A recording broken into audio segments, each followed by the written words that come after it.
Wow, what an ending to the game we had. Manchetser United won, Arsenal won. The point split between the two clubs. The real winners today, of course, Liverpool Football Club at the top of the league table. Arsenal will be disappointed. A fragile, a poor, a vulnerable Manchetser United. Yes, they have their own attacking issues, but Martinelli returned. They had an opportunity today to dunk on us at Old Trafford. We're going to delve into the game in more detail. We're going to have our panel come on and give you their thoughts and feelings and opinions. But I want to start with my perspective as a Manchetser United fan. Before I'm the host, before I'm unbiased, before I ask devil's advocate questions as my job. As a Man United fan, in the context of our season, the injuries to our squad, the lack of transfer window and pre-season for Amorim, the injuries in the game to Lenny Yoro. Overall, I was really proud of Manchetser United today. Look, I would love to have won the game. We had chances to do it. David Raya was absolutely on fire. The saves from him were absolutely top-notch. Pucker, unbelievable. The tackle from Declan Rice's tackle was good, but it was a poor touch from Hojlund. The tackle from Gabriel on Rasmus Hojlund a minute later was truly world-class and out of this world. But Man United today, look, we have no real attack. We have an aging midfield. Half our defence is out injured. Poor run of form. Poor results of late. And we stuck in really well in the first half. And we knew what Arsenal wanted. Arsenal wanted us to be drawn out.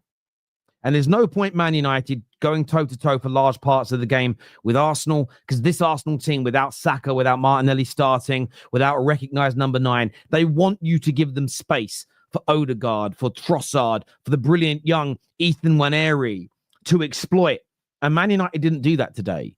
We sat in, we were hard to break down, we were solid in our setup, and we looked to counter. And I understood why we had that approach. It was horrible listening to Gary Neville commentate on it, because he sometimes, I think he looks at us like we're the United he played in, just because the badge is the same and it's the same stadium. But we're no longer in that situation. It's going to take a long time to rectify that. But I'm really happy with that approach. We got the free kick at the end of the first half. Bruno Fernandes with a spectacular free kick, buries it into the top corner. And then the second half begins. And I'll tell you what I was worried about. United have got a record that's existed since before I was born, that we have never lost a game since 1984 when leading at halftime. And in the context of that season, Arsenal were a much better team than us. I was nervous. I was concerned. I was worried. And I thought we played quite well. And the only element of real criticism that I have today for the manager, I thought his starting lineup was correct. I would have made the changes he did for Rasmus and for Toby Collier maybe 10 minutes earlier, because we became a better team when they came on. We were sitting a little bit deeper than we should have been, and we're becoming a little bit too negative for having no outlet. We weren't laying any punches on Arsenal, and they scored. But until that point, it was a great run and cross from the low. Maz could do no more than he did. Brilliant save from Raya. Great play. He had a brilliant game today, by the way. Alejandro Garnacho on the right. He killed Calafiori when he went at him. And look, he still did very well when it was Lewis Skelly as well. He's brilliant play, gets the ball in, slight deflection. Xerxes with a cheeky back heel. I don't know how much Raya knew about it, but his positioning was good and he makes that save. Then the equalizer comes, but we make the changes. Toby Collier, Rasmus give us a lot more energy, and we again start laying some gloves on Arsenal. And look, the only player I'm going to criticize today really is going to be Hojlund for that poor touch when the ball comes to him. He should have taken the ball away from Declan Rice. He should have had a touch where the ball goes across his body onto his left foot, which is his strongest, to rifle it home. Plus, Rice would have still made the tackle, but then he would have to have gone through Hojlund. It probably would have been a penalty. Bruno barely misses. We maybe win the game. That's the only real criticism I have for any player today. I'm not going to nitpick on individual mistakes, because you could just be here till the cows come home. We then get another chance. Brilliant play by Bruno. Toby Collier crosses it. And at first I thought, how has Hojlund not got to that? But he did. He gets his foot to it. It's going to go into the far bottom corner. But Gabriel, just phenomenal, gets his foot to it, puts it out for a corner. And then right at the end, Garnacho, brilliant, does Gabriel right deep on the right-hand side, gets the ball into Maz, who squares it. And again, I want to say that it was Urian Timber, but his defending was phenomenal because what he did, Bruno Fernandes, what he really wanted to do was open up and go to the opposite side, but he couldn't because your defender came running back. So Bruno had to put pace on it, but could only hit it in one area. And Raya recognized this. So Raya dived to the only place that Bruno could conceivably shoot. The defender covered the opposite side. Brilliant save. But then the reactions from Raya to step up, a little fortuitous, the ball spun in his favor, but he gets it off the line, and that's the end of the game. And look, I would have loved to have won the match. I would love to be here with all 3 points. But you know what? Context of my club season, context of our current situation, the squad that we have, the injuries, we're up against the second best team in England, one of the best teams in Europe, and we nullified them for large parts. We weren't getting peppered. We weren't conceding gilt-edged chances. In fact, Man United had the majority of the big chances in this game where you think, wow, really should have scored that. We were mainly limiting Arsenal to speculative efforts from range. I was happy with that level of our display. And I'll say this again, I think Amorim's got to learn from this and know that maybe it's going to take a couple of summers to build this squad, but I think we should play more like this on a regular basis.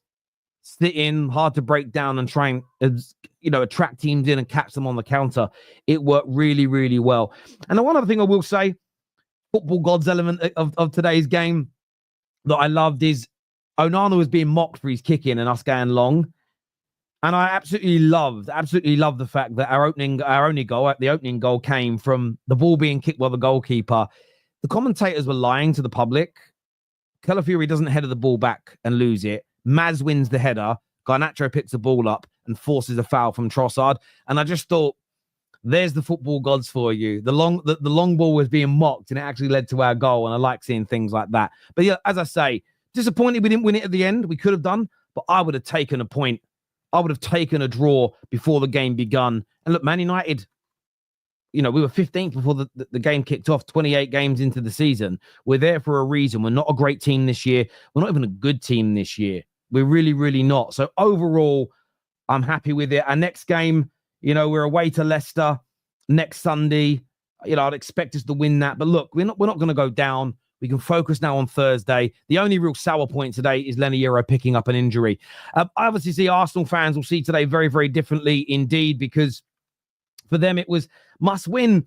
And obviously getting a lot of stick today for not beating United. And I understand why they're going to get stick. I understand why Arsenal fans are going to be disappointed about not beating Man United. But what I don't understand, and I'll be honest with you, Liverpool fans celebrate. It's giving you an even bigger insurance policy. But you won the league about 3 games ago, right? What I find really interesting is all the Arsenal fans, they've about 4 games running, they've conceded the league's over. Yet every time they don't win the next one, they say, league's done now, isn't it? You said it was done 3 weeks ago. How can it? I don't understand the reaction. Again, I'm not an Arsenal fan. You got to explain it to us. It's like you keep kicking that can down the street. I get why Arsenal will be disappointed, but what you saw today, it's really interesting for the rest of the season in the Champions League for Arsenal. And I say that because I think they'll make the top 4.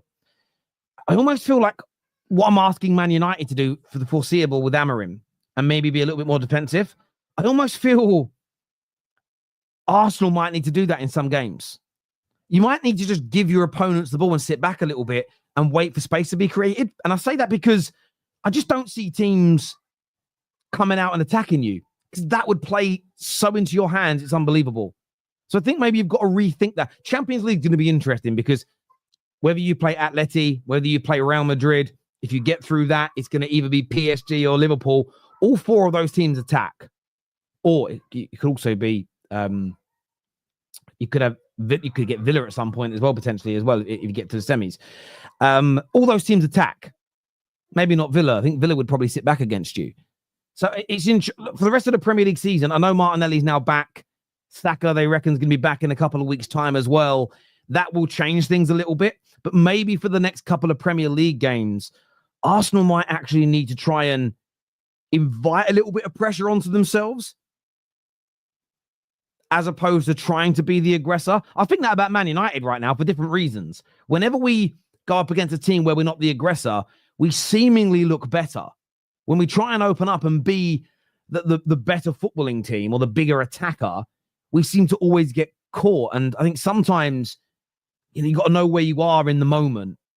And I think right now, both Arsenal and Man United both suffer with the same issue for different reasons, but the same issue. I think we're both better at counterpunching at the moment than we necessarily are being the aggressor in the ring. So I think that element for Arsenal needs to certainly be looked at, because 3 games running, yes, you scored from distance today. You needed that against Nottingham Forest with the Calafiori turn. It hit the post, it came out, went the other way. But where teams are sitting in deep, where they're making it hard for you to break them down, you're struggling to score goals and they're kind of catching you on the counter.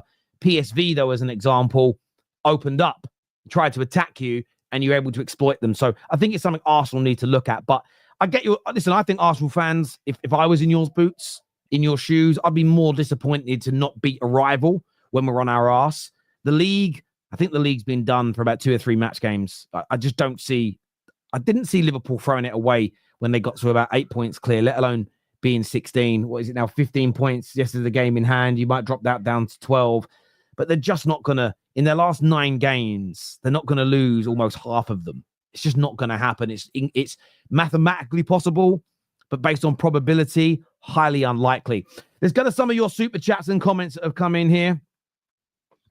Terry, you caught live today. I was on your side. I don't think Man United. Are you pretending to be VAR? Well, there was not a single decision today. Look, you can argue about the distance of the wall. Gary Neville. Actually, I want to mention Gary Neville for a moment here. Maybe Gary Neville wants to try and sound like he's unbiased. Maybe Gary Neville hates the situation the club are in and he's not being professional and he's being overly emotional. But the focus, it wasn't just on the wall today. Or we think it's 11 yards. As looked about the same distance. And hang on, when was the last time Sky showed you how far a wall was away from a free kick? I want to see that all the time now. But it was even on corners. Every time one of our players grabbed an Arsenal player, oh, he's risking it. Oh, this could be a pen. When it happened to us, he'd go, nothing in it. And it was the same at both ends. Unbelievable from Gary Neville today. But no, I don't think Man United caught life today. I wouldn't even say Arsenal caught life, because David Raya is their goalkeeper. And I'll give Arsenal the same energy I gave Liverpool on Wednesday night. He's their player. He's allowed to step up and perform like that. But without David Raya today, this actually could have been a 3 or 4-1 victory for Man United, which nobody would have seen. Downplaying it. You got to downplaying what? Listen, I've criticized Arsenal a lot this season for their play, poor transfer windows, not buying anyone in January, some of the tactics earlier on in the season. I've criticized them for being ill-disciplined. But once I've said you've lost the league title and you won't win it from this point, I can't keep repeating that again and again, because I've already made that point, if that makes sense. In terms of today's game, they weren't good enough, but it's 3 games running. They were immaculate against PSV. I'm not playing it down. They're struggling in the attack. We know that. We spoke about it on many shows, and it's been criticized. You go and watch another channel where they say the same things every week and make the same jokes every week and use the same pejoratives if you want. But I'm just suggesting something different. Maybe they've got to give the ball up a little bit more at the moment to entice their opponents out, because this approach isn't working. Maybe if I use more hurty words, that will help. So instead of saying they need to change their approach because it's not working, maybe I should change it to fucking dickheads. Got to change up the system because the current one's clapped. Maybe if I say that, it resonates more, right? But yeah, there we go. Maybe that's it. Maybe that's it. Samuel here says Arsenal are crap. The attack is right now. There's no doubt about that. Raya, man of the match. Yeah, phenomenal. Phenomenal performance from him today. And if you're a gooner and you see him out at any time soon, that man should be getting bought lunch, dinner, shots, massage his shoulders. Loads should be happening. Man United had chances. Arsenal had chances. 1-1 is fair. Yeah, look, I can understand. Listen, Arsenal were the more aggressive team, attacked more. I think Man United had the much bigger and better chances. I would expect our XG to be much higher, although yes and no, because every shot you have creates XG. So maybe it's closer, but I bet we had more big chances today than they did. Liverpool and Arsenal both concede before half-time to opponents in the differences to see how each team can handle the subs and gameplay in different Sorry, I've got to read that again. Arsenal and Liverpool both conceded before half time to opponents, and the difference to how each team handled the subs and gameplay is the difference between 1 and 2. Yep, I think how Liverpool and Arsenal reacted yesterday and today is different. Arsenal were playing a better team than Southampton, and also Arsenal had more options available to them. So if we're talking about the individual games, it's an unfair analogy. However, Arsenal should have gone out in January and bought more players. We all know that. So that element of the criticism is true. Had Saka and Jesus and Havertz been available today, could have been a very different game. At the same time, if we had Lisandro Martinez and Maguire and Ahmad and Mainu available, Dorgu available, and I'm probably forgetting a player or two, it could have been different again. I definitely think that the thing for Arsenal is this when it comes to their attacking line, especially when teams sit back deep against them, they've got to go out. It isn't just about a killer. They need a killer who scores goals, but they also need someone whose movement drags people out of position. They also need more from their wide players. I ain't going to dunk on Nwaneri. He's a 17-year-old child, and he's a child in the football sense of the word. I know he's practically a man now at 17, but he is a child in the football sense. And I'm not going to go in hard on him the same as I wouldn't do on young Obi from Manchetser United either. But Arsenal definitely need more in those areas. There's no doubt. They need another Bukayo Saka in one of the wing positions. So maybe that's a Nico Williams in some people's eyes. And they need more of a killer in that 9 role, especially when they go up against these teams in low blocks. Because what you need in that environment is you need game changers. You need more game changers in that bird. Should have killed the game off in the first half, but on the other hand, I just watched a really entertaining second half. Raya replayed his mistake for goal. When you said you should have killed the game off in the first half, I might be forgetting this because when you watch your own team, you're so embroiled in the emotions and stresses as a United fan. I don't really remember those massive chances for Arsenal in the first half where I went, wow, how did they not score? I don't remember them. I could genuinely have forgotten about them and need to watch the game back. But I don't remember thinking, bloody hell, we're lucky to be at 0-0. So I don't necessarily think you could have killed the game off in the first half. Thank you, Annie, here, 60 months as a member. I appreciate that massively, my friend. Thank you, United. You have done it. I had a lot of my Liverpool mates messaging me as well saying thanks. And I need to tell you guys this. I know Liverpool love making everything about them. I didn't think about you once during the entire game. I was thinking about my squad staying fit, not losing. The only disappointment really for me is that Hojlund didn't score and get a little bit of a confidence boost. We need that for the rest of our season. But yeah, well done to you guys for winning the league. But I've said well done for the last 2 weeks. I'm not going to keep saying it. Thank you here to Zizwana for being a member here for 3 months. Kenny says we need a striker to make runs hard to watch. Yeah, I agree with you, Kenny. I 110% agree.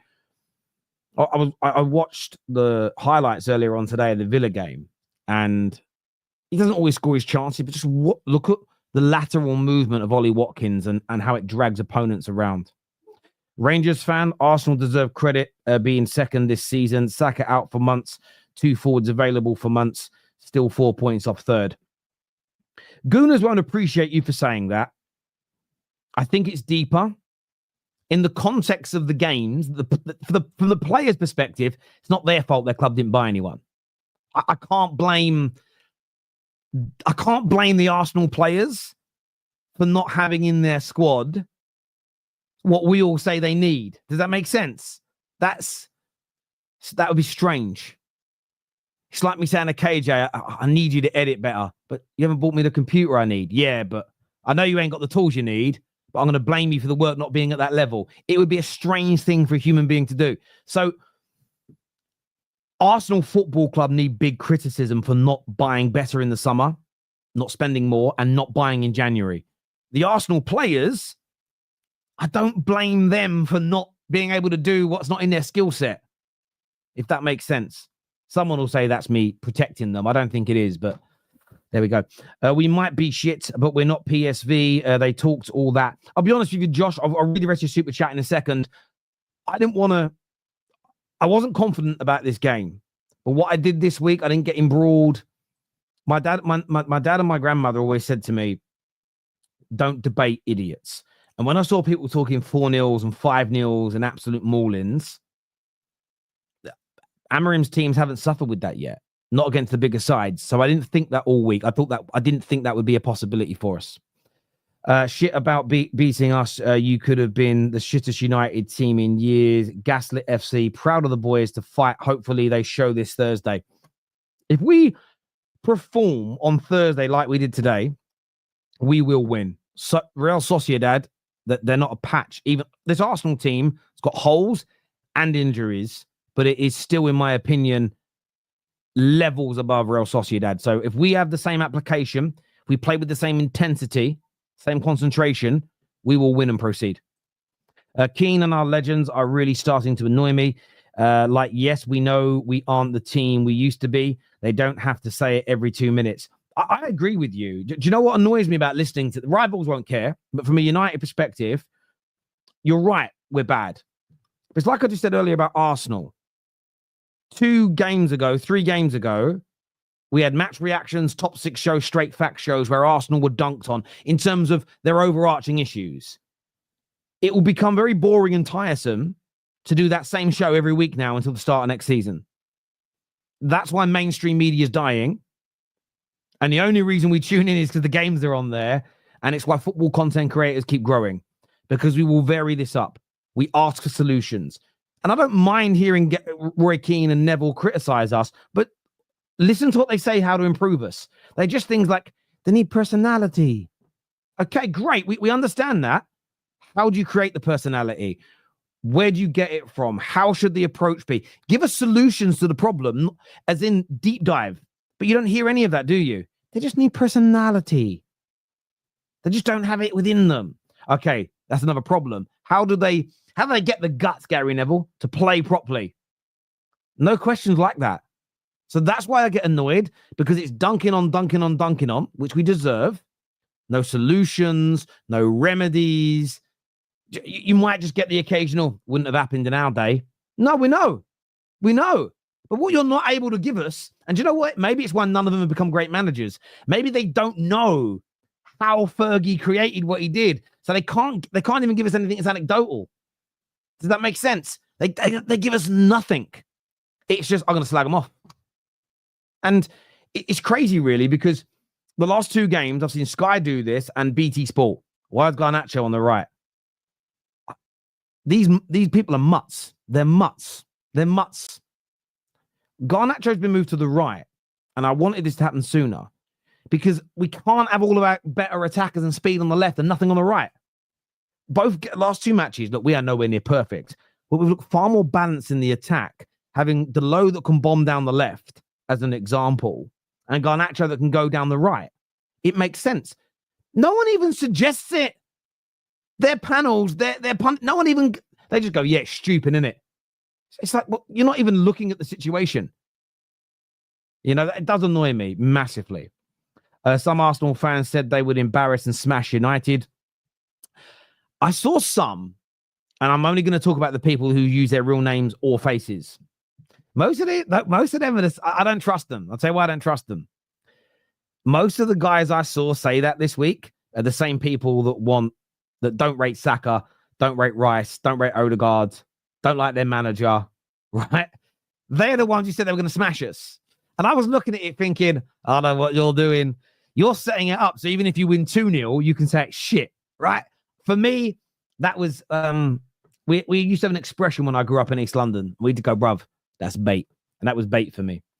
Spurs learn from this game. This is how you play a game that helps your rivals. Results mean nothing anyway. Great game from United. Annoying. I'll be honest with you.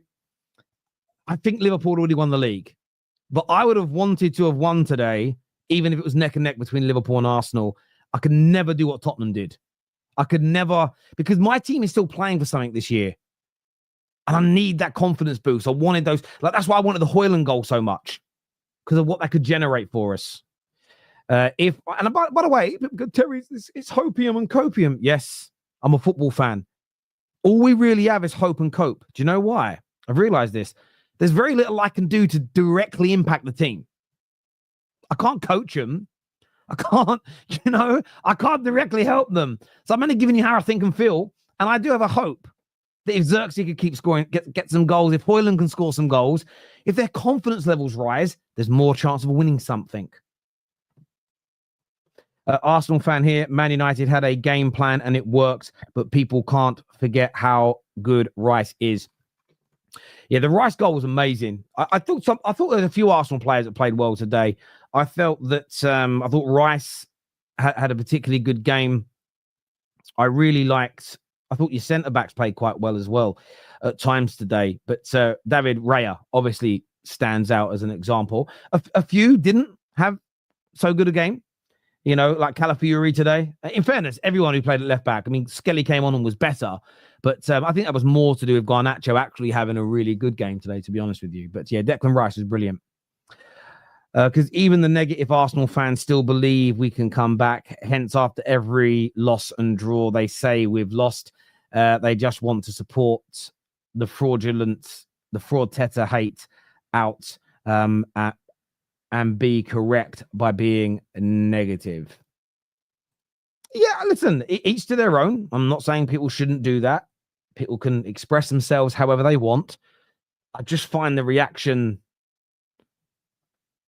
it's just me as a human. That's all it is. Like if I tell my kids off because they've been naughty, an hour later when I come into the room or a day later, I don't really shout at them again because I remembered what they did. That's just maybe once I've said it, it's done and it's over. But that's just me. And that's the beauty, I suppose, of fan content, the variety of people, the dichotomy of views. More proof it's a weak season. Liverpool are lucky. Oh yeah, that's from a City fan. I'm not having City fans say everyone's lucky. Imagine Liverpool's only rival is Everton. Arsenal is half the league. Liverpool and City fans are a romance, bridesmaids, COVID FC rivalry. Their only rivals aren't Everton. They've got Man United as an example. That are definitely their rivals, and Arsenal are definitely rivals. That's why you're giving them stick, Ray. Come on now. Arsenal equal big bag of excuses. I haven't given Arsenal any excuses. I've told you what their problems are. Excuses would be they're okay, but I don't think it's an excuse to say if they had a world-class number 9 and another winger of Saka's level that they're better, they'd be better. I don't think that's an excuse, personally. Daddy struck a nerve. That can't be at me. I don't think I display daddy issues. If I do, let me know. I don't think I'm that person. Arsenal have shown once again they cannot climax. That made me laugh, to be fair. That must be, imagine being on the, maybe that's why the anger's there. Because can you imagine? I will see the boys' faces backstage. You'll see the virgins from the non-virgins, right? Just as I say that, Egal pops up. He's got kids, so he can't be, right? Maybe that's why Gunnar's always angry. Because imagine living your life on the edge. Imagine being on the edge. And again, if you're a virgin, you don't know the fuck I'm talking about, right? Imagine being on the edge. You'd be so angry all the time. All the fellas watching and ladies who have children that live in their house, right? You and your partner might be in bed having a little bit of the horizontal hula. Do you know what I mean? You might have the scissors out. I don't know your background. I don't know what you're up to. You're doing something. Imagine you're right on the edge and the kids come in, right? And I know you love your kids, but your sort of visceral feeling is, get the fuck out! Like that anger's there. Maybe that's how Gunners feel. You don't say that because of your children, but you're like, fuck off, right? I'm there. Maybe that's why they're so angry. Maybe they're always on the edge. They're just there. It's about to explode. And the kids walk in. That's what it is. They just... The irony of what I'm about to say, I made myself laugh. They just need a happy ending, don't they? That's what Gunners need. One happy ending. And I think they could solve world peace. Honestly, that's all it needs. Boys. Oh, sorry, hang on, I didn't do that one.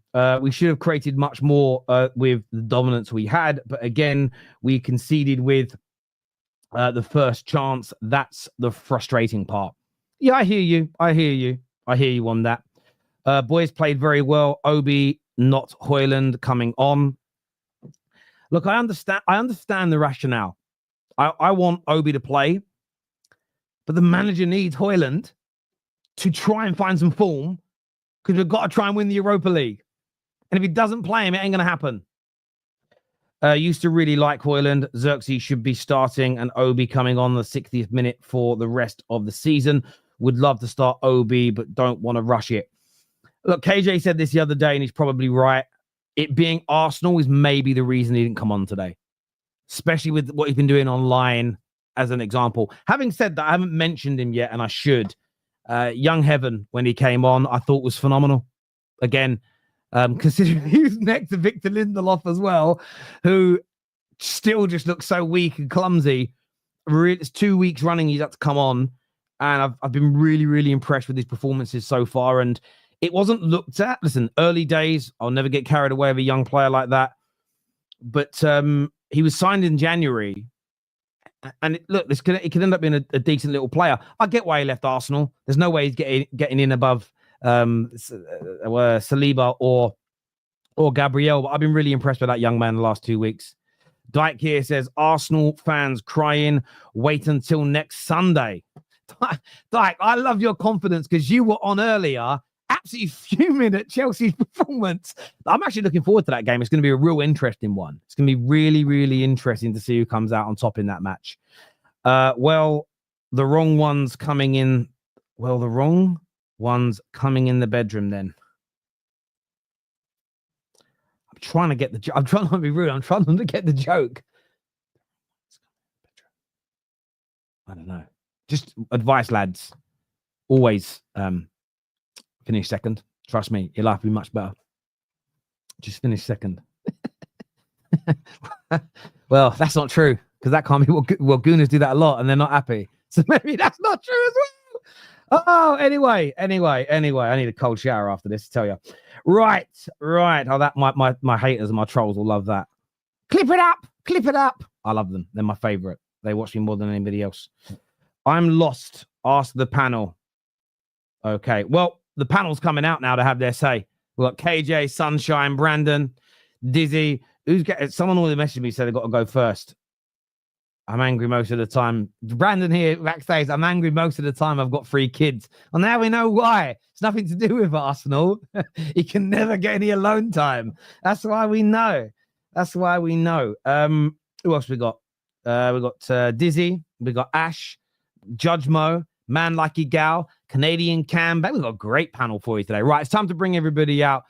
KJ, Sunshine, Dan is here. We've got Judge Mo, we've got Ash, we've got Egal, we've got Brandon. Welcome everybody to the show. No one to actually congratulate this week as of right now. I'm going to go to Egal first. You came to United on the back of a 7-1 victory. What did you make of your team's performance and the result today, mate? I thought you guys played quite well. I'll give you guys credit. I thought you guys are actually fighting into the end. Both teams could have won it, but you guys had some dangerous chances at the end. And maybe we kind of are lucky to come out of that game with a draw at the end because David Raya, Declan Rice saved us. Mikel Moreno gave you guys a chance on a plate later in the game. You could have easily won the game. And I'll give you guys credit. You guys really played well. Defensively, you guys made it difficult for us to create chances. And we have to look at ourselves once again saying, how are we not creating better chances? How are we not getting ourselves going? We've had similar issues throughout the season. And once again, they come back up.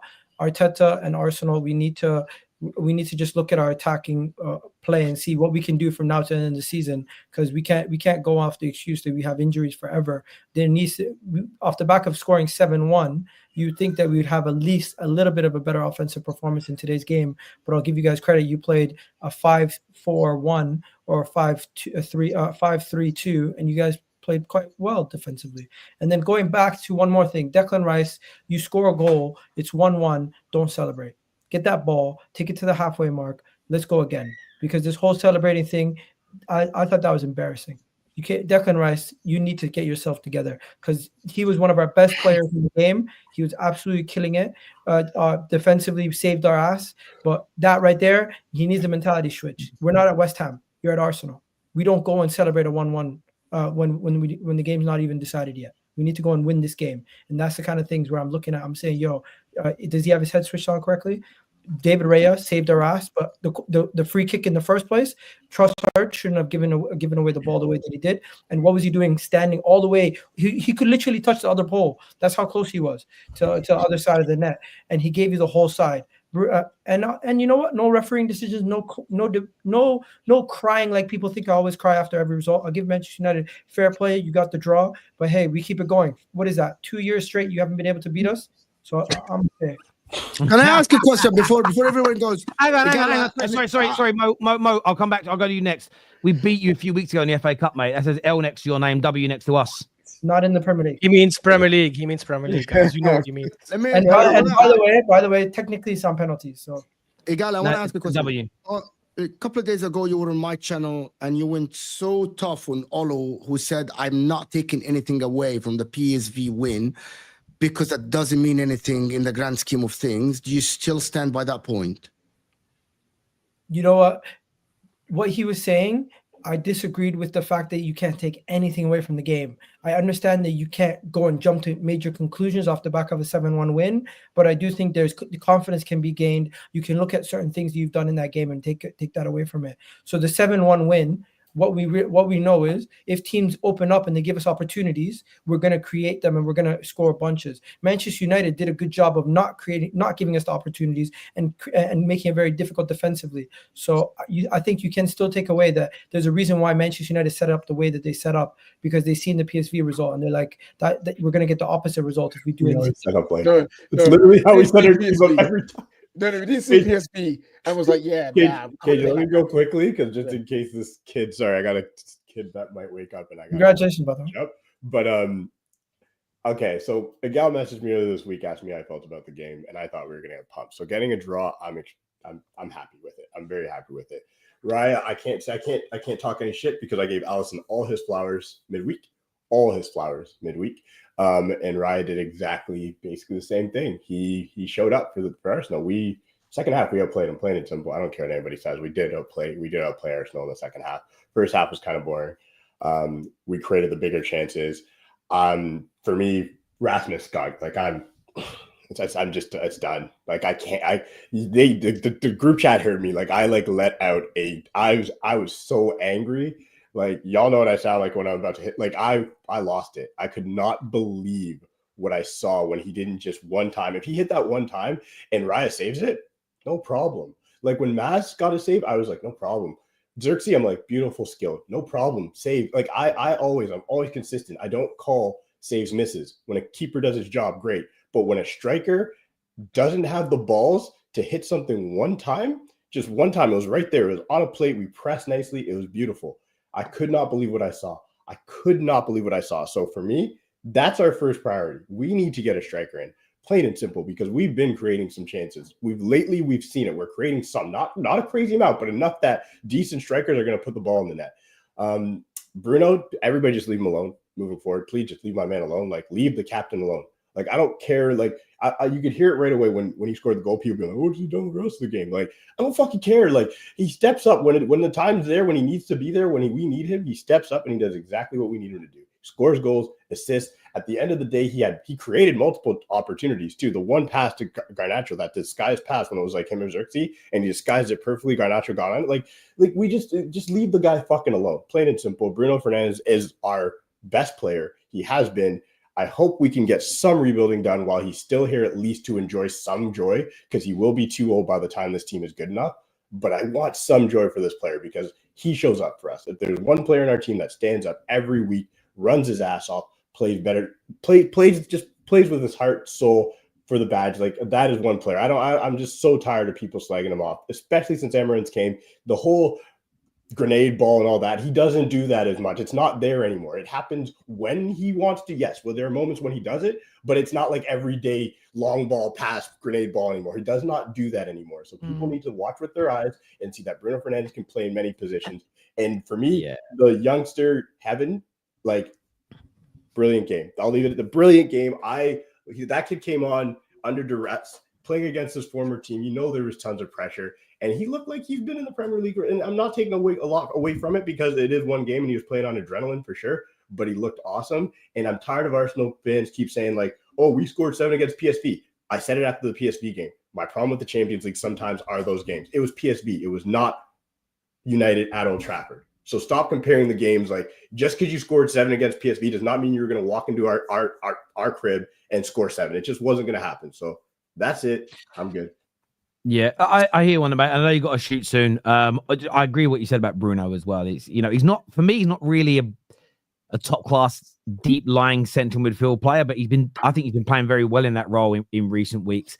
And I've never been I've never really minded the balls that he plays up front. I look at it as you're never gonna. The amount of times I look at Odegaard in the Arsenal team and go, why didn't you attempt that through ball? Why didn't you try that cross? Why didn't you go for that early switch when there was room? I think it's getting that balance right. I think Bruno does that very, very well. Ash, I know you don't have a lot of time for us as well today. Obviously, from an Arsenal perspective, it would have been nice for the win to kind of follow up from that PSV game. Were you surprised at all with the lack of gilt-edged chances today, or was it kind of what you expected based on the last couple of games and most of your attack being out injured?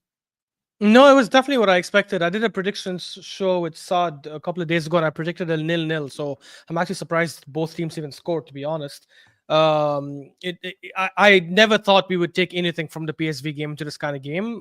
Look, the PSV game was impressive, don't get me wrong, but when a team like PSV concedes 7 goals, that's, I think, a little more to do with them being really bad that day, more than the other team slapping them up. And that applies to any team that slaps them up 7-1 at their ground. Look, I agree with Egal. I think you guys played really well. And to add to Cam's point, I've never understood the slander on Bruno.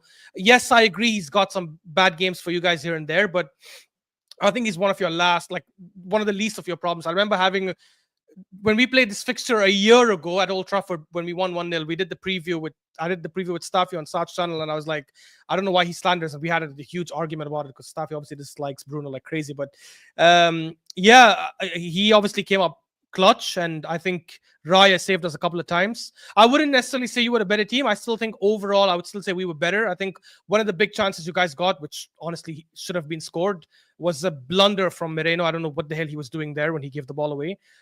Thank God for obviously Rice. And then Raya came up with a clutch save from Bruno obviously later, but I think we could have done better. Odegaard had a good chance when we got that squared ball and he hit it straight, not straight to Raya, but was a very weak shot. Tierney put in a very good cross that I think Trossard should have at least put on target at the very least, and forced Onana to make a good save.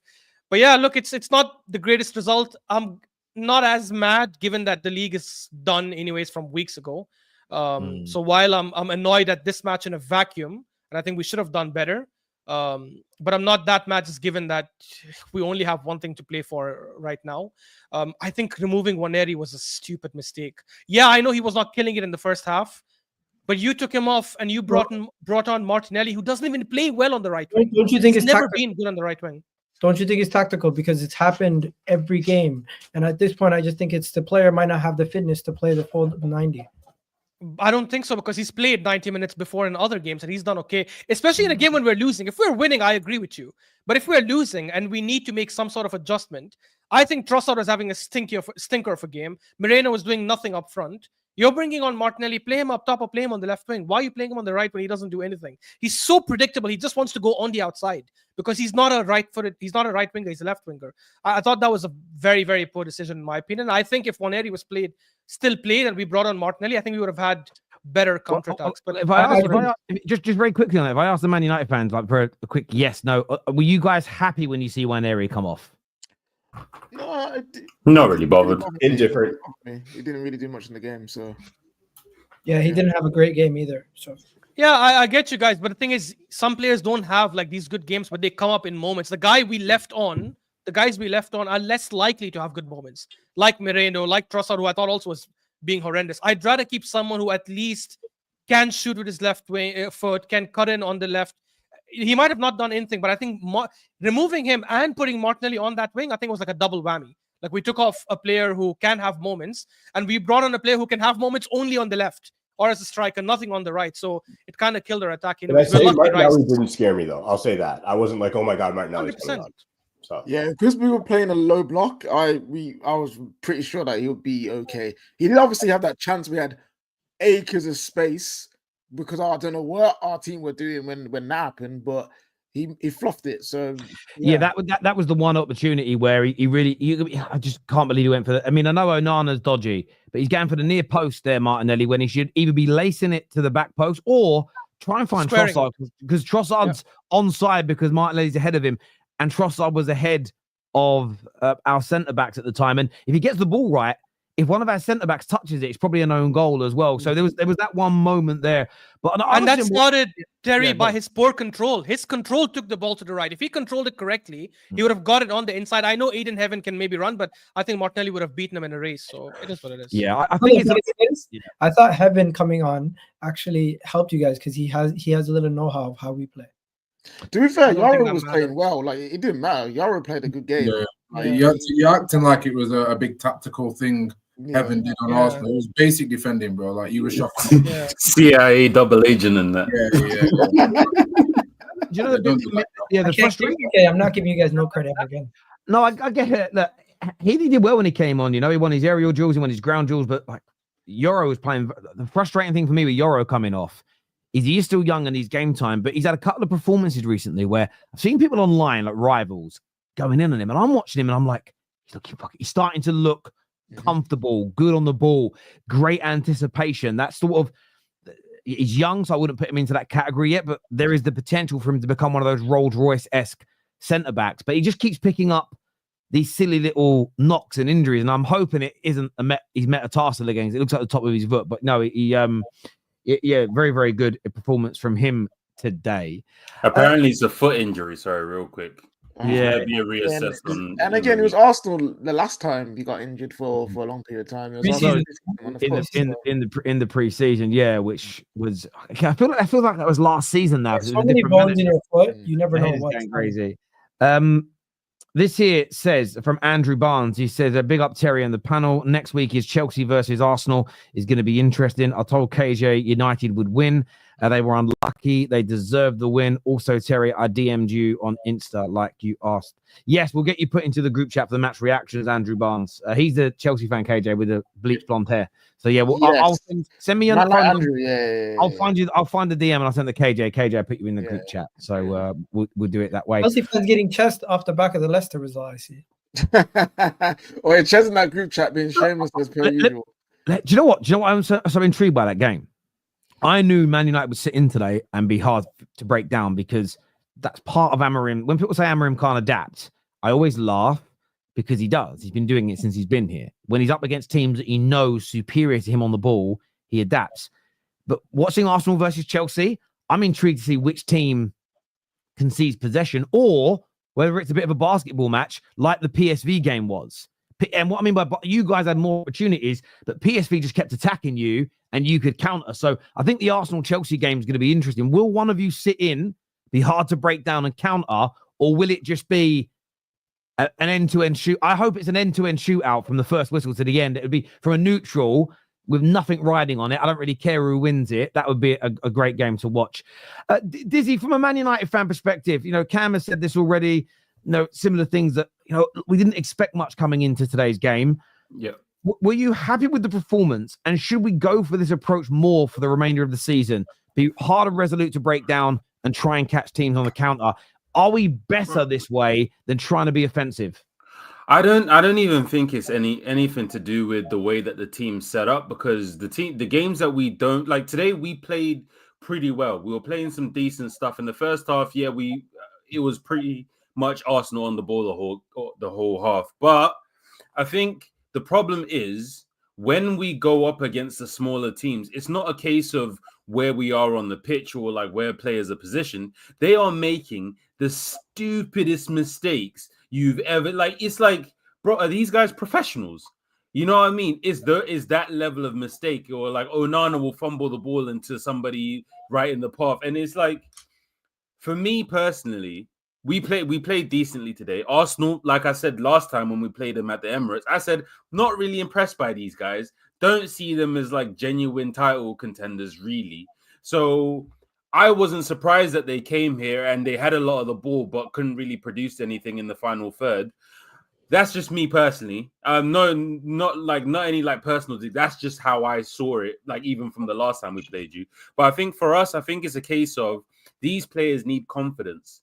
we need to go on a run of maybe 3, 4, 5 games without losing, or maybe not even not losing, just players not making stupid mistakes. And I think if we can do that, get some confidence in the players, then I think you will see a United team that can sort of transition better, make better quick decisions, even like hold on to the ball a little bit better. I think that's what's missing in the team as opposed to like the tactical side of things. So I don't actually have a problem with Amorim's tactics game to game per se, I wouldn't say. I hear you on that. I did hold my breath when they said VAR was looking at a handball, because the whole week I was like, there's going to be something stupid. But you are right. Today, what we didn't do, and we could have done if Martinelli wasn't offside and missed.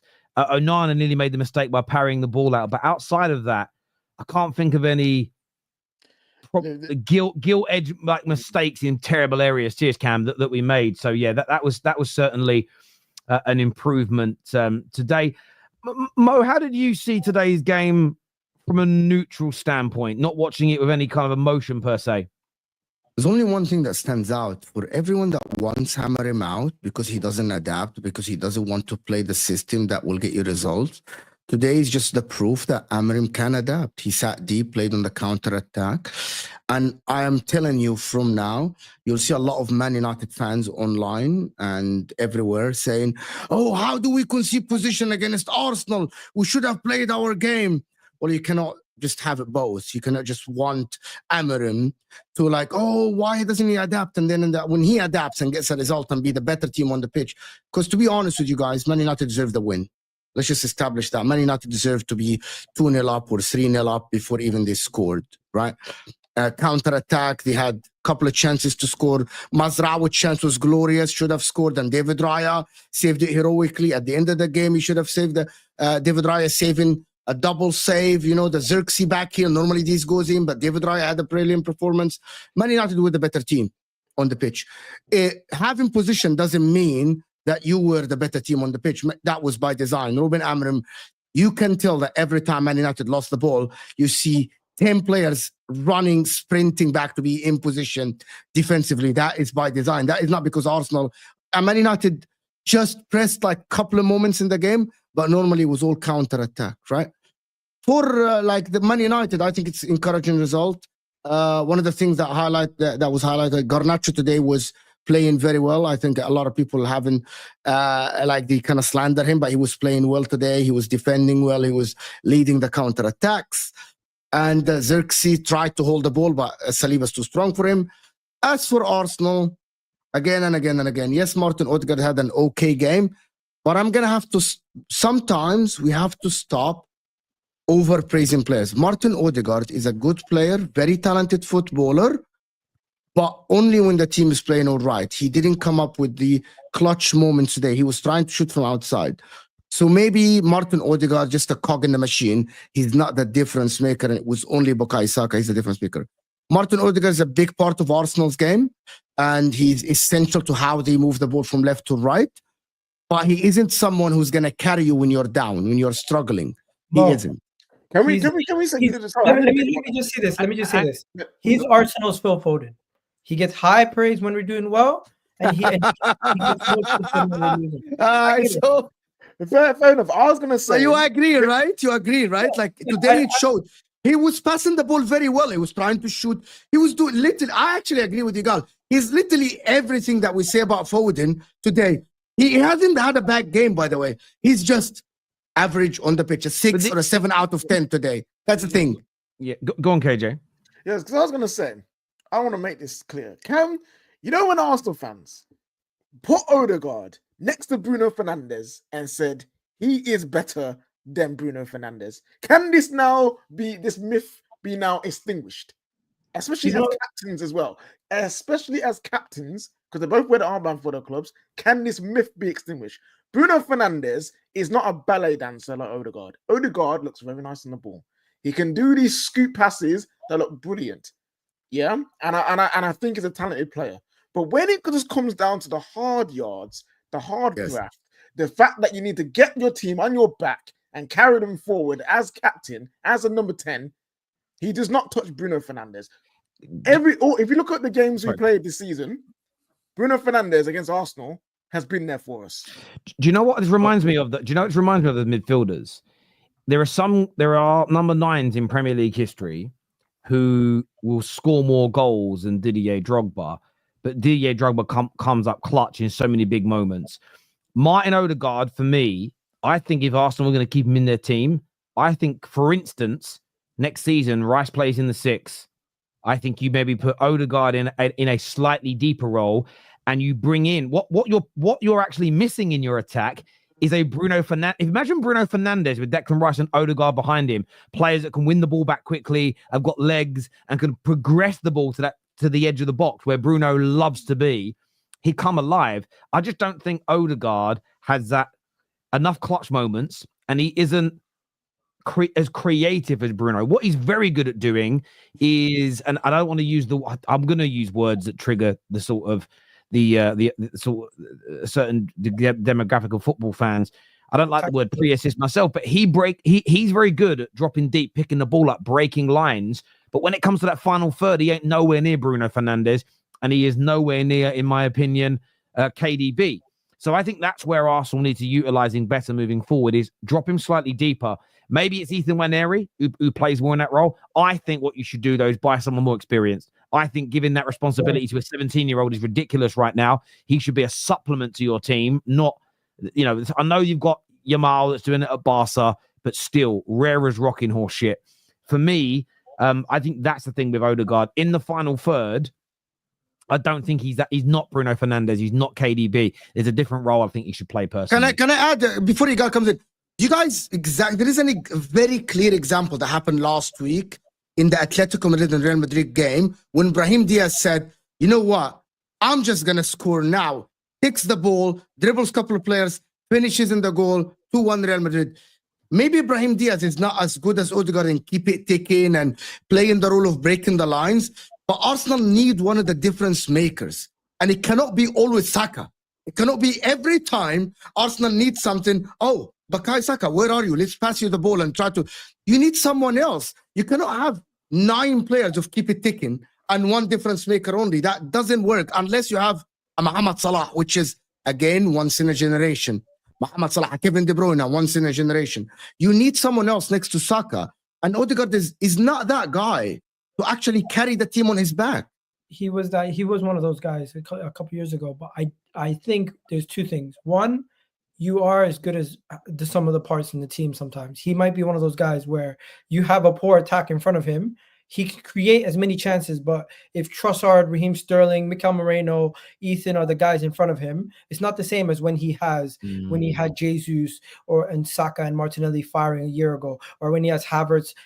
He is a creator, Terry. He's not a finisher. That's what I'm saying. He can be a game changer, but in the way that he changes the game is by giving somebody else the keys to go and I understand that, but that's why he's got to be deeper, because in the position that he plays, that final ball will also come to him a lot for him to finish the chances, and he doesn't do it enough. And look, with Bruno Fernandes, people can criticize him all they want. Bruno Fernandes scores and assists when playing against the top 6 sides in the Premier League in 50% of the games against those. The only midfield player in the last 5 years with a better percentage at 52% is KDB. So in terms of coming up with goals and assists in those games, plus he's got goals and assists in finals and the like as well. That's the difference between the two. On the ball, technically, in the middle of the park, I know Odegaard's better. We can all see that he's better. But that's where I think you got... And I think the reason he had that spike 2 years ago and scored those goals is... forget the penalties. Penalties are real goals.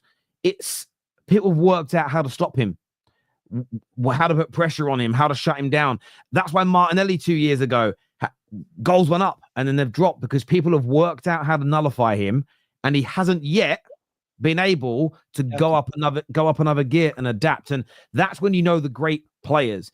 Okay, they've had a good season. Okay, we found out a way. This way might nullify him. Fuck, he's found a new way. This way might nullify him. Shit, he's worked out another way of getting past people. There was a time where everyone thought that Ronaldo's goose was cooked because the likes of Ashley Cole and that, they got the better of him. They're showing us what to do. Didn't work out forever, did it? By the way, I'm not saying Odegaard needs to be as good as Cristiano Ronaldo, but I think that's the issue. I think you guys need to drop him deeper, because I think he can fix your left-sided 8 role if you buy a more creative and attacking number 10. And you know what? Really quickly, just and this might be a hot take. You guys might go on to win the Champions League and all that stuff.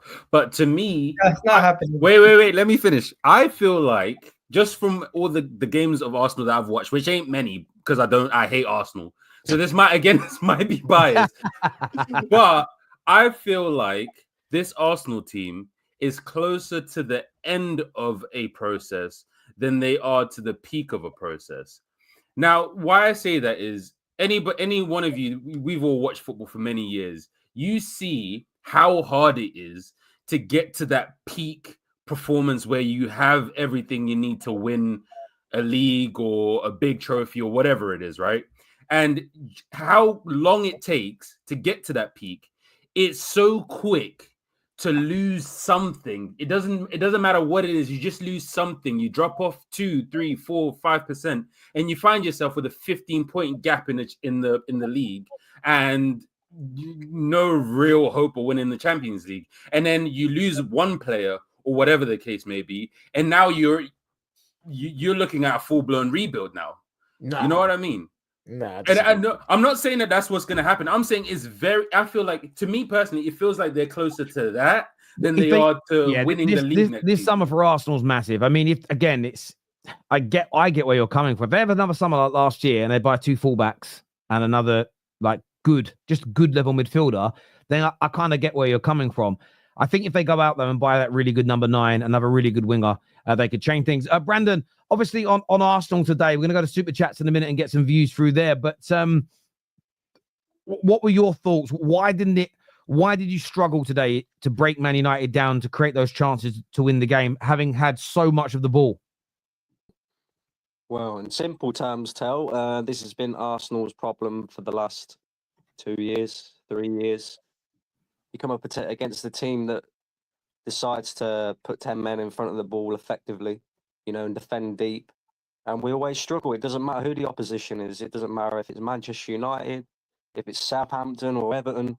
It makes no difference. We always seem to struggle against that. And to be honest with you, I am sick and tired of seeing and witnessing the same thing. Came on, obviously, after the PSV game during the week, and I had a lot of praise for the manager and the players, because although it was the same lineup, we see a different way of playing football. Now, obviously, everybody will reiterate that PSV played a different way to what Manchester United did today, and they opened up a lot more, which made it easier for us effectively. But what I was impressed with about Arsenal during the week was that we moved the ball quickly, that we had a lot of players trying to crash the box. We was getting into positions where, we haven't got a natural striker in front of goal, so we was getting more midfielders into better positions, which created more chances for us.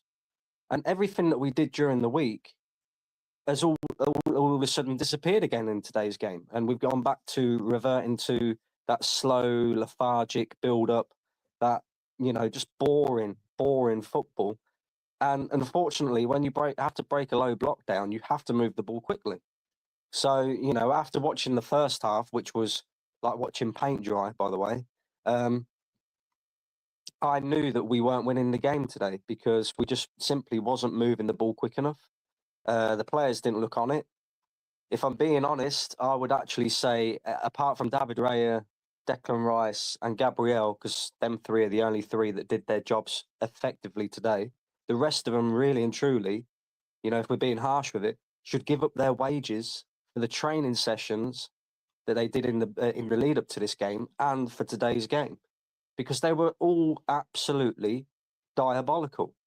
You mentioned it just a minute ago about Odegaard. I've been screaming this out for ages. Odegaard is not a 10. I keep telling people this. But he creates the most big chances. I don't care. It's clear to see, right, in the last 2 to 3 years, if Arsenal are consistently struggling to break down low block teams, regardless of, Egal said about us having Marino and Trossard and a makeshift front 3, we've struggled against low block teams when we've had our actual players, our actual front line available. Then you have to start looking into the midfield and working out, why is that? Why is it that only in the big moments, as Mo said, Saka is the one that we rely on. It's hardly ever Odegaard coming up with the goods. Yes, he had that good season 2 years ago where he came up with 15 goals, but Arsenal were an unknown entity then. You know, we kind of came out of the blocks in the season. We played a really strong attacking football that teams have now adapted to. So we've got to adapt to it. And I don't think it's a case of Arsenal go out and buy a striker in the summer. You know, we could have put Isak in that team today and we still would not have won that game because we did not create enough chances. And this is, by the way, against the 14th place Manchetser United team, who have been poor all season. They were very poor in the first half. Apart Sorry, from the I've got to correct you. We were 15th when the game kicked off, mate. 15th. So, there you go. But, you know, in the first half in particular, I thought you was really good in the second half. And I don't want to take anything away from you guys because I thought you was really good. But in that first half, the free kick was your first shot on target. So you effectively didn't have anything to offer in terms of an attack. And it was just us with the ball consistently throughout that first half, creating absolutely nothing. And that's the disappointment. We really and truly, we should have had that game won by half time because of what Man United were offering wasn't anything threatening to us in terms of us having to do a load of defending. Now, we didn't do it. We didn't get it done because our creation was poor once again. And our moving the ball slowly was poor again. And then you come out in the second half and obviously, you know, you adapted your game plan. And really and truly, you should have won the game, you know. David Raya, I put him at fault for the free kick because he shouldn't have been as far over in his goal and allowed Bruno all that space to aim at from the free kick anyway. But he made up for it because he effectively saved us a point today. You know, Gabriel saved us a point today. Declan Rice did his job because he saved us when Hojlund was going through, and he also scored the goal. The rest of them are absolutely atrocious, and it's like they're already on the beach. Now, I know Liverpool winning this league. We all know Liverpool winning this league, right? And it's not so much the result today, but to me, it looks like some of them players have just given up now and gone, do you know what? We're not winning this league. And I don't think that as professional footballers that get paid hundreds of thousands of pounds per week, you should have that attitude. And today, that kind of showed to me that they've already given up on this league and all their eggs are being thrown into that Champions League basket. But, you know, I expect better, Tel. And really, you know, like you said, we have got a big summer this summer. If Arsenal don't do the business, trust me, players like Saliba, players like Saka, players like, whoever you want to say is one of our better players, will look to leave this football club. Fabregas did it. Henry did it. Yeah. Adebayor did it. Whoever you want to name, all these players left our football club because they wanted to go on and win better things, and they did. And sounds exactly like last season, if we don't get our asses in gear. Sounds exactly like last season, bro. Like after the last game, bro. Brandon sounds exactly like last season. We have a big summer ahead of us. Saliba will leave. Saka will leave. It sounds exactly like last season. I know that we have been saying this for a while, but I thought Arsenal should have played better today. I agree with you on everything, but come on, there has to be something dramatically changing. And I'm not talking about the manager, the way he approaches games and everything. And I know that the Man United fans, I know that Sunshine wants to talk about Man United, but Arsenal are a massive topic because 3 years in a row, you come second, and now we're talking about the same exact way of playing every game against the low block. What do Arsenal fans expect next season? Teams to open up against them and be a PSV? No, it's not. Every single team will park the bus. Pep Guardiola will defend against you next season, knowing that Mikel Arteta doesn't change. He will break them down. But this is why, Mo, the summer is so important, because as I just pointed out, and you guys have all pointed out, Odegaard's not a 10. Put Odegaard in the 8, the deeper role. Put Rice in his natural 6 role, and go and buy a number 10 that can score goals and create assists. Because that is what we're missing. As you said already, you know, unless it's Saka coming up with the goods, who else is doing it in this Arsenal team? It's not just the case of go out, We could spend £150 million on Isaac. It's not going to solve all our problems. I'm telling every Arsenal fan that now. Yeah.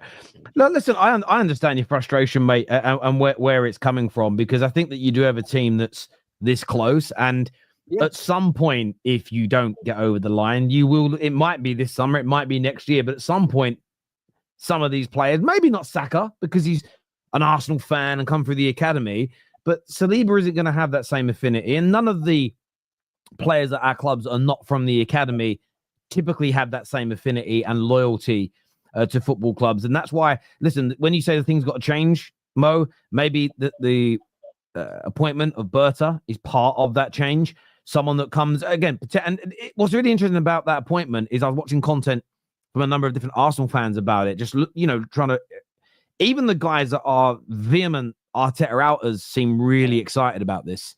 Almost along the, if they give him the right control and power, he might be the person to say to the manager, you're not playing the right way. We've got better players and how you're operating. Maybe you could lose your job. And that's what Arsenal also need. They need the sporting director to be more powerful than the manager, like every other successful team in Europe. Like the sporting director is more powerful.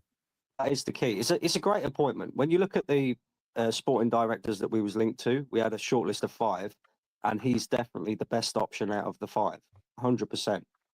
But he's only good if you give him the tools to do his job and, you know, the power to be able to do his job.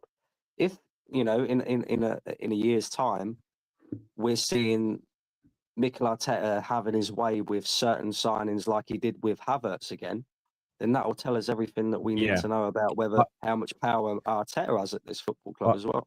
Yeah, I hear you on that, mate. I'm going to jump to these super chats, and I want to hear from Sunshine. He's been very, very, very quiet and waiting patiently.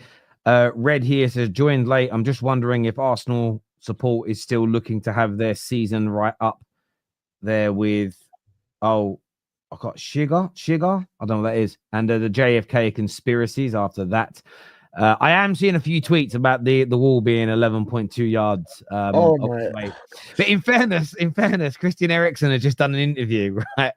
And they've asked him this question. I was reading it while you guys were talking. They said, what do you make of Bruno Fernandes's free kick? And he sarcastically said, yeah, it was all right, but it did help him that the wall was 15 meters away. You know what's mad, yeah? When we had that thing against, was it Everton? Where our wall was apparently like further back than it should have been, and they had a goal go in or something. No one complained about. No one. Well, it's one of those things. I did say this. Look, it until Gary Neville said it was far away, I don't think any single football fan in the world would have gone, there was a problem there. It's only because they kept on talking about it and they've showed us that distance. For me, Sky won't do this, but start doing that little distance thing for all free kicks. And I bet over the course of a season, you'll see some that are like 9 yards, right up to 12 yards away. You'll get that type of difference. Funniest thing is it's supposed to be 10 yards away. So effectively, we was 1 yard, 0.2 further away than what we should have been. And people want to use that as an excuse. And Martin Taylor was against Arsenal anyway. You know that from the beginning of the season. It's actually very astonishing how Martin Taylor has been at the PGMOL. I just wanted Arsenal to lose the league from the beginning of the season. It's just astonishing, bro. But even you know that, Sunshine. Even when that's said, right, the frustrating bit for me is that free kick was given to us on about the 46th minute. It was 4 minutes of time added on. So a minute's gone. It took a minute to take the free kick because it took the referee ages. We then celebrated for a minute. So you got about 2 more minutes on, right? Because the game hasn't been played for 2 minutes. So you should be going to about 51. Referee blew for half time at like 40 seconds when we were on a counter attack. That done my head in. Just again, I'm not saying Xerxes wanted to fight him. Xerxes wanted to fight him, and Bruno was right. Even if you take the minute to take the free kick and go, no, that's gone, you don't get that back. There was about a minute of celebrating. So, and for me, I just looked at it and thought, you can't be doing that when we're on the break. Because I guarantee if Arsenal crossed that ball back into the box, they wouldn't have been blowing the whistle. He'd have let that go through. This here says, closer to the end of the process, probably your bias speaking, lol. You would love that, wouldn't you? I'm not sure how you look at this Arsenal team and come to that conclusion. I disagree with that. Now, all I'm saying, I'm not saying that I'm 100% right, and you are well within your right to disagree. All I'm saying is, let's say Madrid really need a centre back. Saliba's gone. right? Now you need a new centre back. Let's say that centre back doesn't work. Now you're going into next season. Arteta has to win something, or it's been 7 years or whatever it is without a trophy, without anything meaningful. Let's say now the pressure gets to Arteta and he decides, you know what, I'm out at the end of the season. So you got Saliba and your manager gone. Really quickly, it can start to look like actually we have to rebuild this team in the image of a new manager or whatever the case is. I'm saying that it could happen very quickly. And I feel like they're closer to that than they are to winning the league just from this season. That's all I'm saying. This year says a manager with no trophies plays horrible football, has a cult following. Fans saying Henry is jealous of him too. Oh, yo, that Henry. Discourse about Henry, what he said was crazy. It was absolutely crazy. I feel for Arsenal legends. The turn on Henry, the turn on Aimright, it's mad. Imagine that a player that's won absolutely everything there is to win in football, talking about, and he was talking facts as well, by the way, right? But he's supposed to be jealous of Super Duper Mick. Do me a favour. Yeah, because Mikel Arteta makes 15 million a year. He's definitely jealous of him. Do you know what's really mad though for me? When I saw Arsenal fans tweeting about it, I don't know why. My gut instinct was I ain't even clicking on to listen to what he said because there's something about it. I just felt like, you know, Granddad from The Simpsons when he walks into the strip bar and he sees Bart there and he just puts the hat in and puts his hat on. That was me when I saw the tweets. I don't even know what Henri said. To be fair, maybe I'll give it a listen. What he said, Tell. Go and listen to what he said. He didn't say anything bad at all. If I haven't even listened to it. Agree with it. I'll go and have a little listen. If it was Mo instead of Saka injured, who wins the Premier League? Well, if Mo Salah was out injured in the period that Saka has been, I think the title race is on still, and the points difference is a lot closer. Yeah, that's what I think. That's what. Yeah. But if we went all injuries the same, except we swapped Saka's and Mo Salah's, I still think Liverpool are edging it just a little bit. Yeah, I think that Liverpool probably still top by 2 to 3 points, but I think that if you turn that round, but that's the way it happens at the end of the day. Do you know? Last night I watched two UFC fighters fight, and a guy got knocked out with spinning back kick. And do you know what? If their spinning back kick was done by the other guy and kicked him in the head, he might have won. But yeah, do you know what I mean? It's you know what I mean? You know, if you know when Mike Tyson lands it on the jaw, if the other boxer was quick enough and timed it right on the jaw, he might have won. You know, it's part of sport. Arsenal, thank you for Aiden Heaven. He was very good, Sunshine, wasn't he? The young man when he came on today. Yeah, man. Again, signing from Arsenal once again. Even when we're shit, we still get their players and they still perform for us. So, you know, we can't complain, man. What a great player. And like I said, completely disagree with Egal trying to big his team up as if they were doing murderous stuff up front.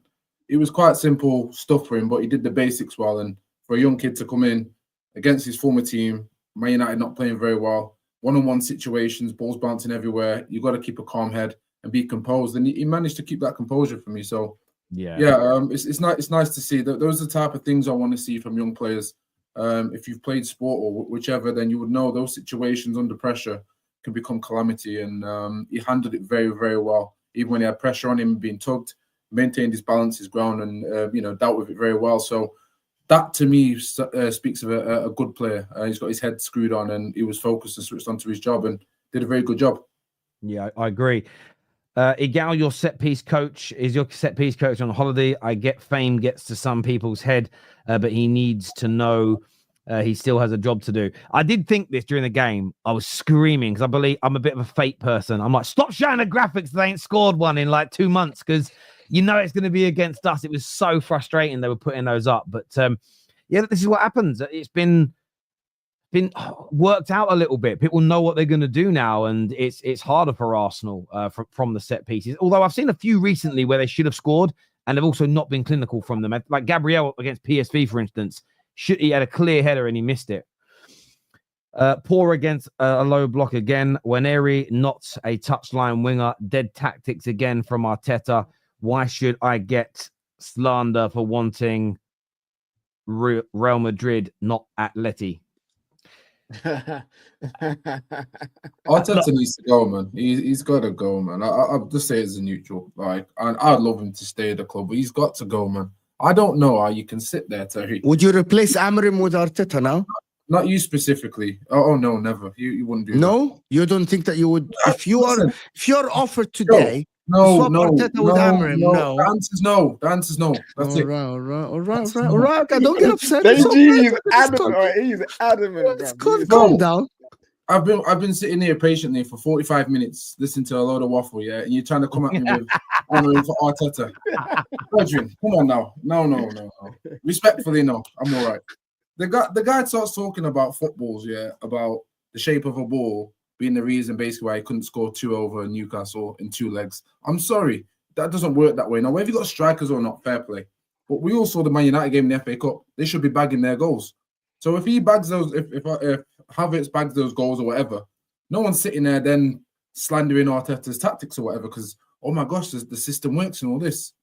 Again, when you've got a manager that has a mentality of that such, who wants to go talking about footballs and the shape of footballs, I'm done.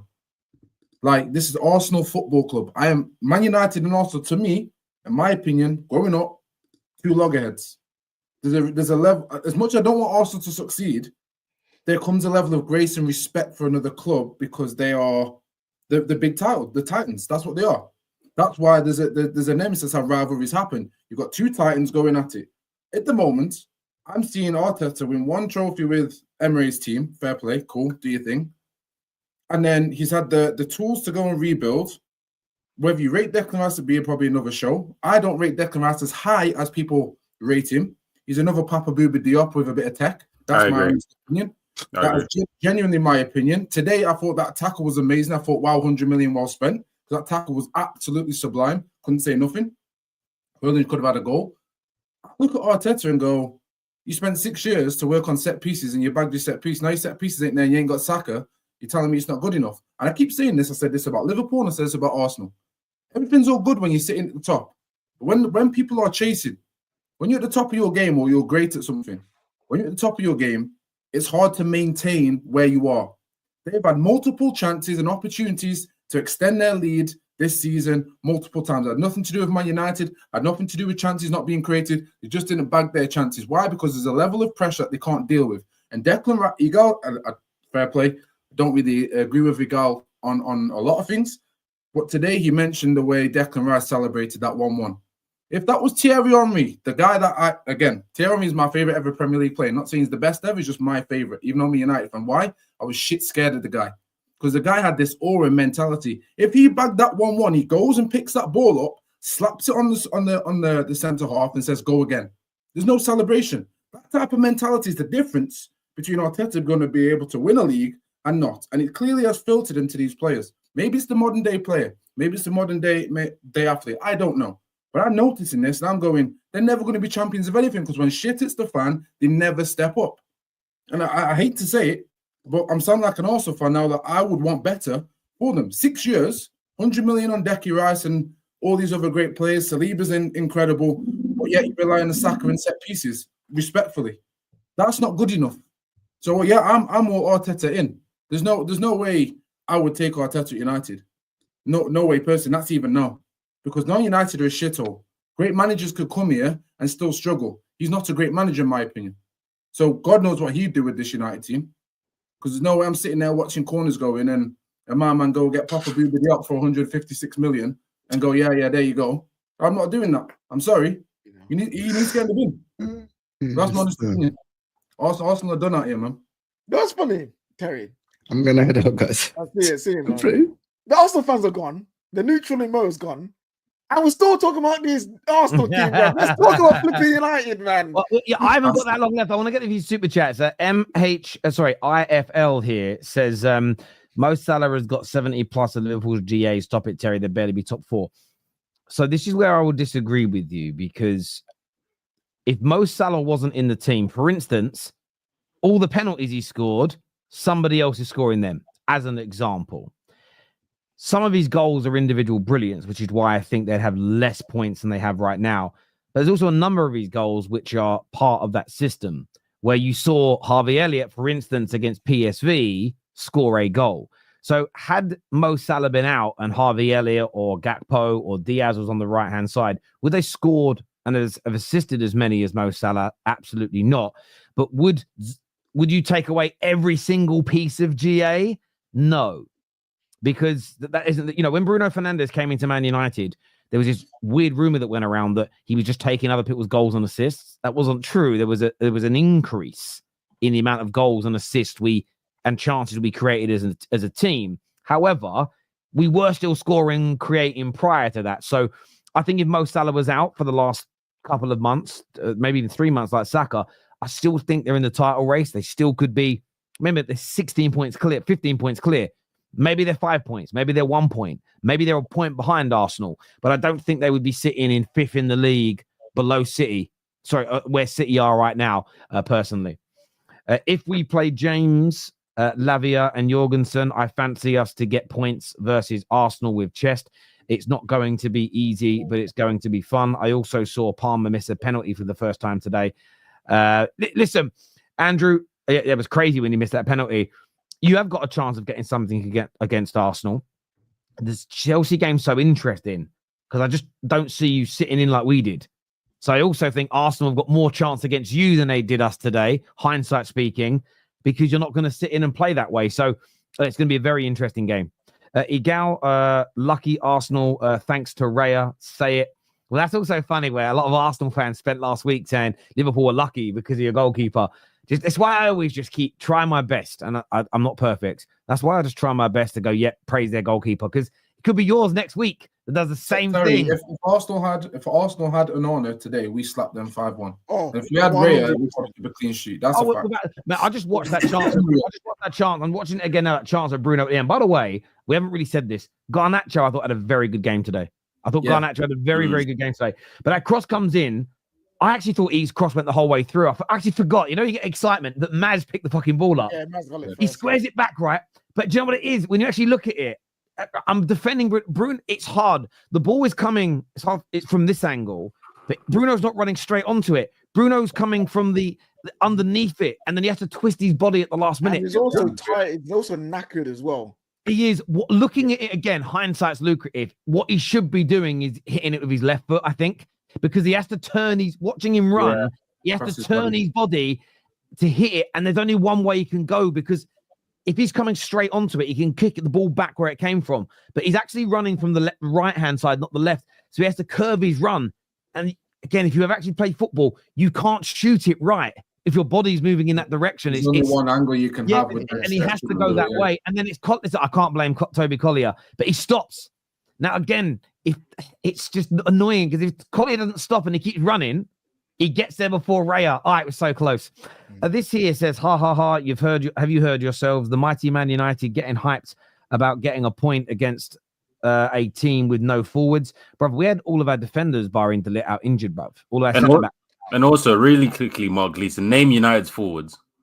Name our forwards. Also, name the hype. Where has there been hype? Yeah, where's the hype, bro?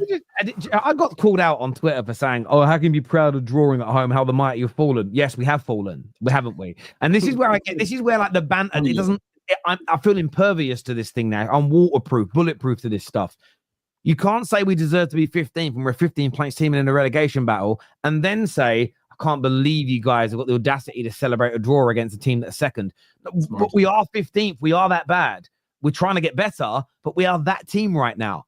And yeah, it is what it is. It's more of a damper on them, really, Terry, because if you're saying we're 15th, if we are, let's be honest, United fans, we know we're crap. So that's not even new. That's not even new news. So it's like, if we are crap and we acknowledge what you're saying, then the second part is, why can't we enjoy the draw when we get it? Because we're shit. But also, how bad does that make you look if you meant to be title challengers and you've had such no, I agree. Evening, everyone. Great weekend for me. Liverpool close to winning the Premier League and India winning the world tournament. Good live. Well, congratulations to you, Dinesh, and thank you for being a member for 60 months. Ten Hag with the worst team and mass injuries still won. Yeah, listen, Ten Hag had his moments, but we've moved on from him now. If you think he's better than Amorim or we made a mistake, you're a City fan saying that. If you think it's a mistake, then I'll respect your opinion. I just respectfully disagree. As well, by the way. Odegaard saved Man United, should have ended the game. Poor. When did Odegaard should have end the game? I don't think at any moment did Odegaard have a moment to end the game. You should have ended the game. us, Manchester United, but Raya was on job.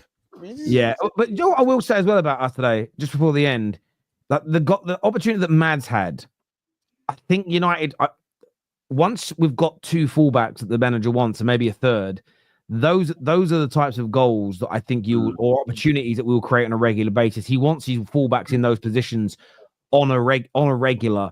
And yeah, it'll be interesting to see how the team kind of evolves moving forward. And by the way, I don't mind playing the way we did today against 60, 70, 80% of teams. If we've got a fast, quick, technical, pacey counter-attack, I find that quite exciting personally. So yeah, I'm not even worried about that. That's why United will lose midweek. Why? I think he was talking about how when we play against smaller teams who we need to open up against, we end up losing because the players are doing Yeah, I mean, potentially, you know. We played the same team and played but well. We'll see. But before we end, I got 2 things to say. One, boys, the record is safe. The halftime record is safe. Boy, hey, listen, it was getting sweaty towards the end there.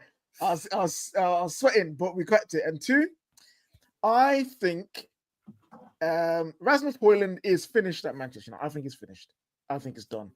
I don't think he can mentally come back from this. The amount of game time he's had, and he's got no goal, and to the point where a ball is literally falling at his feet and saying, "Go score, go shoot me and score and get your confidence up." He second guesses himself, takes a terrible touch and gets tackled. Then he actually has a chance of scoring, and he gets tackled again. I don't know. I don't think he can come back from this. I'm honest. It's the same stuff I was trying to explain to people when we signed him, man. This is exactly what would happen. The fan base, and I'm not saying you're wrong for turning on him, by the way. I'm not, because of an expectation. I'm not. But what I'm saying to you is, it's not the right circumstances to turn on a young kid, and it shouldn't be happening at Manchester United when you're a young player and all the world's on your shoulders. It's only some people, like Terry always says, Wayne Rooney, who could probably grace that at the age that he did, and we saw his hat-trick and Champions League debut. Not many will do that. Hojlund's coming here on a price that he shouldn't have been brought on, by the way, so that's on the owners and the board, of course, and also with the expectation in a situation where we are desperate as a fan base, that desperation is going to inevitably go into the pitch. And the moment he hits a snag, he's going to be called upon more and more because we haven't got the replacement for him, respectfully. And people can talk about Obi all they want. Yeah. Obi's just come on the scene. We're talking about him coming into Manchester United as a first-team striker. It should never have happened. We should have prioritized the main striker. I don't blame Rasmus for this at all. Obviously, he is a victim of the circumstance that he's in Manchester United, which most players that have come here since Fergie have suffered. I just think him personally, if he can get a move away in the summer, he really should take it, whether it's a loan or sale. If we could get a loan for him, or we did a swap deal for someone, in my opinion, like Manchetser or something like that, I think it would be a good signing for him to go to Palace. I think he could bag 10, 15 at Palace. I would like to see him probably go. The reason I'd like to see him go out on a loan is I think it's a bit of a risk, because if he goes on a loan and does badly, you get even less money. But if he goes out on loan somewhere and does well, like we're seeing with the other players that are out at the moment, like Anthony, it gives you an opportunity of raising a little bit more money. But yeah, I feel like his confidence is, because he was a better player when he first arrived. He was a more confident player, and it's just been dwindled away. And I understand people don't rate him, don't like him, don't want him, they're frustrated. But I've seen this club, the toxicity has got worse every year, 18 months, and we know that. And I think we're trying to, I think he's getting better. I think I see a team playing for the manager. I just don't think we have the quality. But I see someone who is just overcome with the pressure of the club. It's making him a worse player than his ability. He's playing well below his own ability, but we need better than his maximum anyway. So we need to replace him. And yeah, I don't know if he'll recover either. It's sad because there was a lot of talent in him when we bought him, but again, poor planning, poor execution, no experience around him. Typical Man United at that point. I want to thank the viewers for tuning in as ever. This is going to redirect you to Mo and Hassam's channel, MHF. So go and check that out now. We're back tomorrow with fan channel reviews, news updates, and of course the top 6 show as we look ahead at another epic week of European football as well, with only really Arsenal having an easy one because everybody else's games are finally balanced. Thank you, boys, for coming on. I want to thank all of the super chatters today. Until next time, take care. Goodbye. God bless. And we'll see you all again very, very soon.